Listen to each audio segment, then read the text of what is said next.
यानंतर महत्त्वाची बातमी बीड जिल्ह्यातून. बीड जिल्ह्यात पावसाचा हाहाकार पाहायला मिळतोय. शिवाजी धांडे परिसरात गुडघाभर पाणी साचलेलं आहे. बीडमध्ये पेशंटला घरातच ऑक्सिजन लावावा लागलाय. पत्र्याच्या घरात पाणीच पाणी झालंय. त्यामुळे बीडकरांचा वाली कोण असा प्रश्न उपस्थित होतोय. बीड जिल्ह्यात मुसळधार पाऊस कोसळतोय आणि पावसाचा हाहाकार बीडमध्ये पाहायला मिळतोय.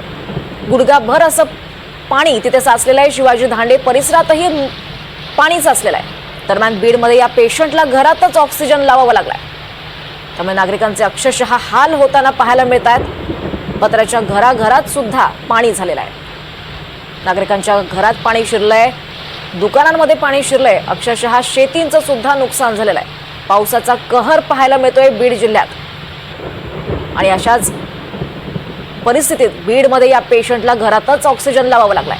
अतिशय दयनीय अशी परिस्थिती बीडमध्ये निर्माण झाली आहे. सगळ्या पत्रकार बांधवांना देखील विनंती आहे की ही बातमी कलेक्टर साहेबांपर्यंत गेले, शेत तर वाहून गेले.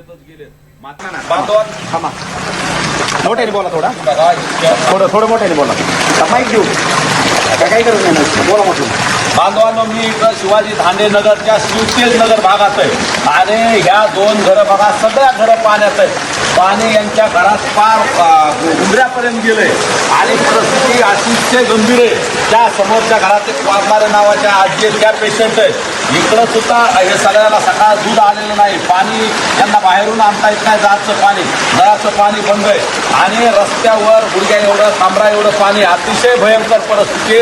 माझी प्रशासनाला, शासनाला विनंती आहे, लवकरात लवकर शहरातलं पाणी बाहेर काढण्यासाठी काय उपाययोजना करता येतील त्या करा. या लोकांना मदत पोच करा. आणखी कर्मचारी वाढवा आणि सामाजिक राजकीय क्षेत्रातल्या बांधवांना सुद्धा विनंती आहे, आपण तात्काळ सगळ्या ग्रामीण भागात, शहरात जिथं जिथं जाता येईल तिथं जाऊन या लोकांना मदत करा. ज्यांना ज्यांना जिची मदत करता येईल, आरोग्याची असेल, आरोग्य सेवेची मदत असेल, सगळ्या प्रकारची मदत करण्यासाठी तयार राहा हे आवाहन करतोय आणि इथं थांबतो. धन्यवाद. महाराष्ट्रातल्या सगळ्या सामाजिक लोकांनी सुद्धा आपापल्या भागात मदत करावी हा मनोदानाचा संदेश आपल्यापर्यंत पोहोच करतोय.